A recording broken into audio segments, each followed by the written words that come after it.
Once upon a sun-kissed afternoon in the heart of Harare, Zimbabwe, there lived a young girl named Leela.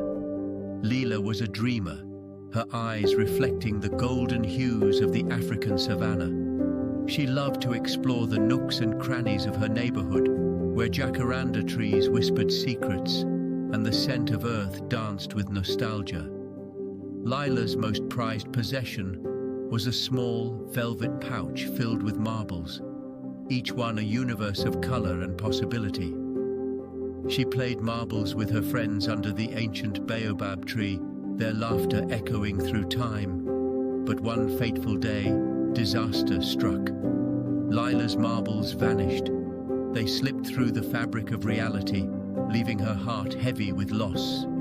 Desperate, Lila sought solace in the quiet corners of her room.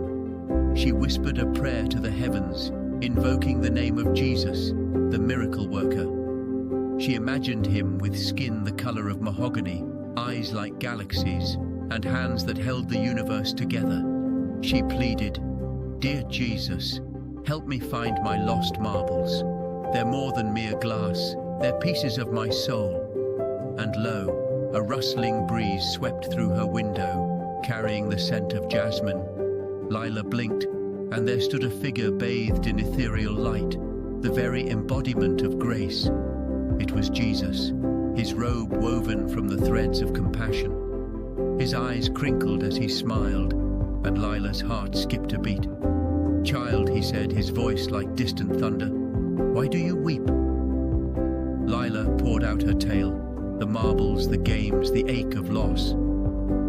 Jesus listened, his gaze never leaving hers. Then he extended his hand.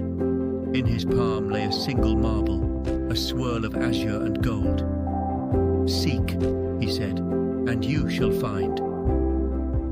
With renewed hope, Leela ventured beyond her room. She followed the scent of jasmine, guided by the marble's glow.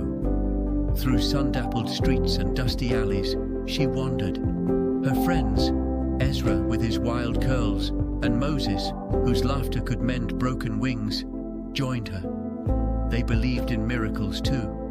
Together, they followed the marble's trail. It led them to the baobab tree, its roots like ancient serpents. There, beneath the gnarled branches, they found a hidden entrance. It was a hole in the ground. Lila hesitated, but Moses grinned, revealing a gap-toothed smile. "Let's go," he said. The grass was emerald, and the sky wore robes of sapphire. Creatures with wings of iridescence flitted about, whispering forgotten stories.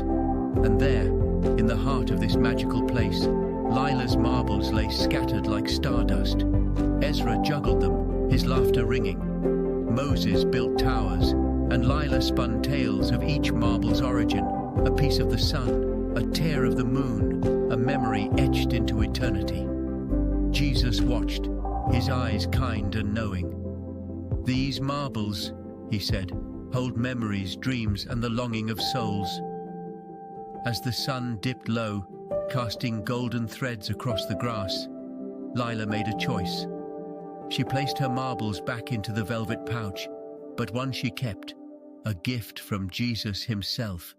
It glowed with promise, a reminder that miracles were woven into the fabric of existence. And so, they returned to Harare, their laughter trailing behind them. Lila played marbles with her friends, but now the game held deeper meaning. Each flick of her thumb sent ripples across worlds. And when the sun set, they gathered under the baobab tree, sharing stories of their adventures. Lila knew that Jesus hadn't merely helped her find marbles. He'd opened a door to wonder. The lost became found, and the ordinary became sacred. And as the stars blinked awake, Lila whispered her gratitude to the heavens, where jasmine blossoms bloomed in celestial gardens. And so, dear reader, if you ever lose something precious, a marble, a memory, or a fragment of your heart, remember Lila's tale. For sometimes the greatest miracles are hidden in the everyday, waiting for curious souls to discover them.